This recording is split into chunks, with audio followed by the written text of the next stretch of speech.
Վաշինգտոնի դեսպանությունից և Սան Ֆրանցիսկոյի գլխավոր հյուպատոսությունից ռուսաստանցի 35 դիվանագետներ շտապ լքում են Ամերիկան։ Նրանց տրվել է 72 ժամ։ Բարակ Օբաման հրահանգել է արտաքսել ռուս դիվանագետներին, որոնց ամերիկյան հատուկ ծառայությունները կասկածում են կիբերհարձակումներին նպաստելու, դրանով նախագահական ընտրության արդյունքի վրա ազդելու մեջ, ու սա կարող է լինել սկիզբը։ Ռուսաստանն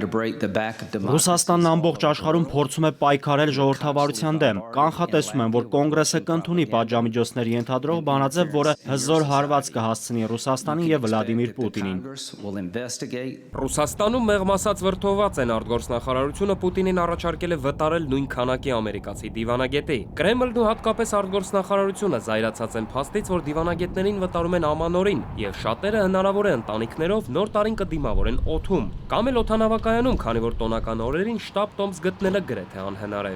Սպիտակ տանը 8 տարի աշխատող մարդիկ արտաքին քաղաքական անհաջողակների խումբ են, չարացած ու կարճատես։ Այսօր Օբաման պաշտոնապես դա ընդունեց։ Միացյալ Նահանգներին ամերիկյան ժողովրդին նվաստացրեց իրենց իսկ նախագահը։ Օբամայի հրամանով Ռուսաստանի դեսպանությանն արգելվել է նաև շահագործել Միացյալ Նահանգների տարածքում գտնվող որոշ շինություններ։ Նոր սկանդալը եւս մեկ բեռ է Դոնալդ Թրամփի համար։ Չնայած Ռուսաստանի հետ հարաբերությունները կարգավորելու նրա ցանկությանը, Թրամփի համար դժվար կլինի կանգնեցնել պատժամիջոցների արշավը։ Դավիթ Սարգսյան, ժամը լրատվական։